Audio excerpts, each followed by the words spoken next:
Welcome दोस्तों, मैं प्रकाश ठक्कर। मेरी चैनल क्राइम से क्राइम तक में आपका स्वागत करता हूं। आपके एनकरेजमेंट और मोटिवेशन से मैं ये फोर्थ वीडियो एपिसोड 4 डाल रहा हूं। उसको भी आप लाइक करेंगे, सब्सक्राइब करेंगे और शेयर करेंगे। तो ये एपिसोड, ये स्टोरी का मेन लाइन मैं अभी से ही दे देता हूं। Grid is a mother of crime. लालच जन्म देती है अपराध को। तो चलिए ये कहानी शुरू करते हैं।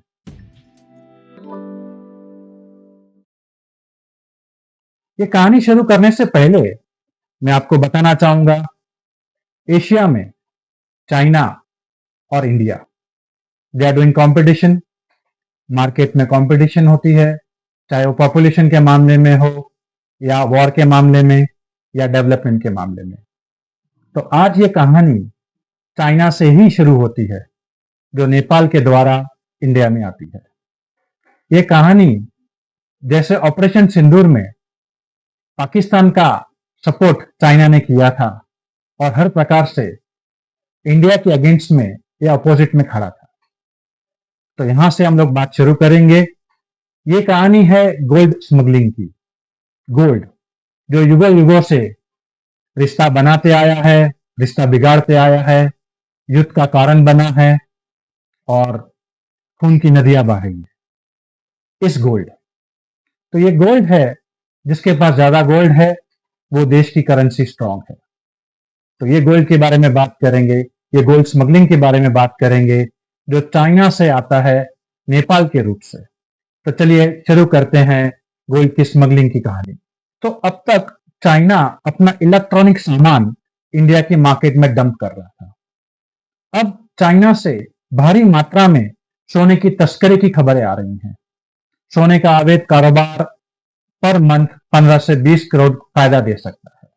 तो हर कंसाइनमेंट के पीछे 15 से 20 लाख का फायदा होता है। सो पर मंथ 15 से 20 करोड़ का फायदा होता है।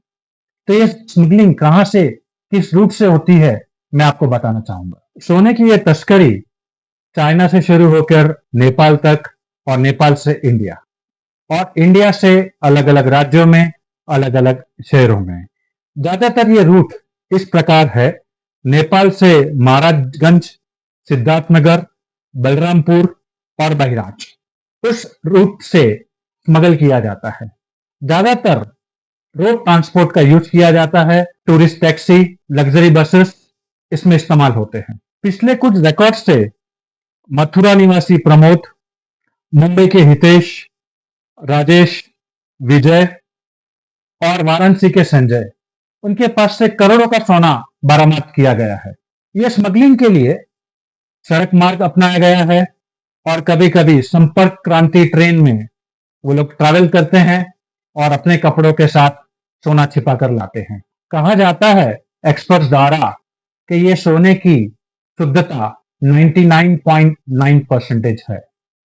इस सोने को लाकर मुंबई लाया जाता है, जहां पे पिघलाकर राजस्थान में उसके ऑर्नामेंट्स बनाए जाते हैं और इस सोने की मांग, इस सोने की डिमांड हर मार्केट में है, जैसे चंडीगढ़, पंजाब, मुंबई, लखनऊ, गोवा और गुजरात।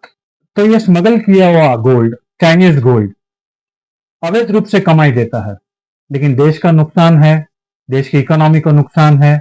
इस सोने की तस्करी रोकने के लिए गवर्नमेंट काफी प्रयास कर रही है, काफी विजिलेंट हो चुकी है एंड काफी सुपरविजन, कंट्रोल चालू है। उम्मीद करता हूं कि हमारी गवर्नमेंट इसको कंट्रोल करे और समाप्त करे। तो मैं चाहूंगा इसी प्रकार की स्टोरीज जो अवेयरनेस क्रिएट करे, जो आपको जानकारी दे, जो आपको नॉलेज दे, मैं लाता रहूं। इसके लिए मेरा चैनल क्राइम से क्राइम तक सब्सक्राइब कीजिए, ये वीडियो लाइक कीजिए और शेयर कीजिए। थैंक यू, नमस्ते एंड आभार।